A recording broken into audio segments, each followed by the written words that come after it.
সেটা যেন সঠিকভাবে পান, ন্যায্য মূল্যে পান, তাই না? আমরা চেষ্টা করছি, তারেক রহমান সাহেবের সরকার চেষ্টা করছে এই জিনিসগুলোকে ঠিক করার জন্য। কিন্তু কৃষক কার্ড করেছেন, শুরু করেছেন, প্রত্যেকটা কৃষককে দেবেন। আজকে রবীন্দ্রনাথের এখানে এসে তার কৃষি চিন্তার মধ্যে দিয়ে সেই কথা আমার মনে করছে যে রবীন্দ্রনাথও ভেবেছেন কৃষকের অবস্থা দিয়ে পরিবর্তন করবে। আজকে ফ্যামিলি কার্ড করা হয়েছে মহিলাদের ক্ষমতায়ন করার জন্য।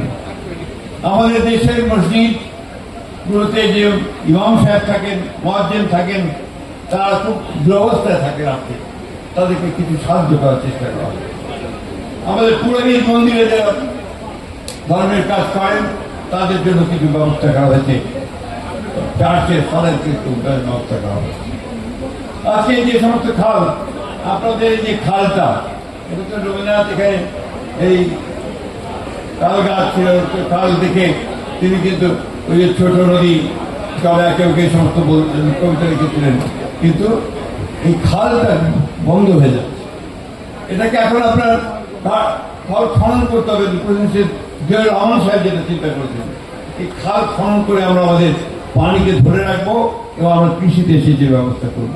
এই কাজগুলো শুরু হয়েছে। এই 2 মাসের মধ্যে তারেক রহমান সাহেব দেশে একটা পরিবর্তন আনার চেষ্টা করেছেন। তার এই জিনিসগুলোকে আমাদের গ্রহণ করতে হবে। তিনি নিজে অত্যন্ত মিতব্যয়ী একটি জীবন যাপন করছেন। এই বিষয়গুলো আমাদেরকে সবাইকে মনে রাখতে হবে। 24 ঘন্টার মধ্যে 20 ঘন্টার মধ্যে কাজ করছেন। আমাদেরকে তিনি নির্দেশ দিয়েছেন, সংস্কৃতি মন্ত্রণালয়কে তিনি নির্দেশ দিয়েছেন যে তারা যেন রবীন্দ্র জয়ন্তী পালন করে 4টি জায়গায়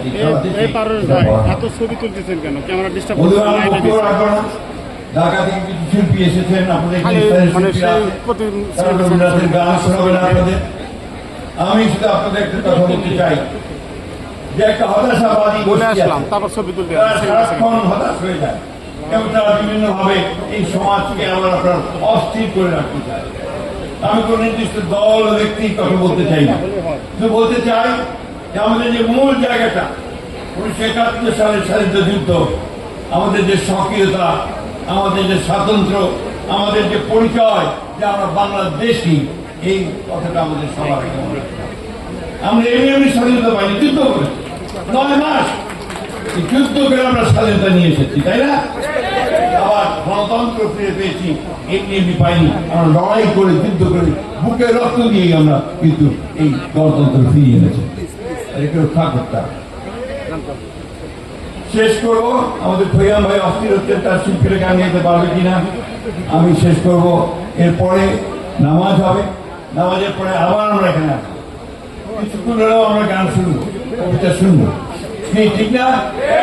আসবো তো আমরা আবার নামাজের পরে আবার আসবো তো ইনশাআল্লাহ। আমি শেষ করব এই কথা বলে, আবার আমার রবীন্দ্রনাথ ঠাকুরের কাছে চলে যেতে হবে। যদিও সন্ধ্যা আসিছে মন্দ মন্থরে, সব সঙ্গীত গেছে ইংরেজে ছামিয়া, তবু বিহঙ্গ রে বিহঙ্গ মৌর, এখনই অন্ধ বন্ধ করোনা পাতা। যেতে হবে, আমাদের স্কুলে পৌঁছতে হবে, এটি হবে আমাদের লক্ষ্য। আপনাদের সকলকে অনেক ধন্যবাদ। এই প্রচন্ড গরমে রৌদ্রের তাপদায় আপনি এখানে উপস্থিত হয়েছেন। আমরা আপনাদের সামনে দুটো কথা বলতে পারি, এদিকে ধন্য মনে করছি।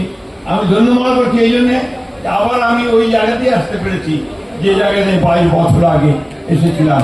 আপনাদেরকে আমি সবসময় মনে রাখবো। আর আমাদের দুলু ভাই এমপি সাহেবের যে কথা বলেছেন, আসলে আমি এখানে আসতাম না, আমার মনে হচ্ছিল না। তো এমপি সাহেব যদি আমার কাছে অফিসে এসে যদি না বলতেন, আমি ওনাকে খুব ভালো চিনিও না। কিন্তু আমাকে বললেন যে প্রতিশরে আপনাকে যেতে হবে, আমি না করতে পারবো। তো ওনার আপনাদের এলাকার যে দাবিগুলো রয়েছে, আপনাদের 2 পৌরসভা করা, ব্রিজের একটা পোস্টার দেখলাম, এটা আমি আপনাদের কাছে কথা দিয়েছি। ইনশাআল্লাহ আমি যদি বেঁচে থাকি আপনাদের ব্রিজও হবে, আপনাদের পৌরসভা হবে। ধন্যবাদ। আপনারা সবাই ভালো থাকবেন।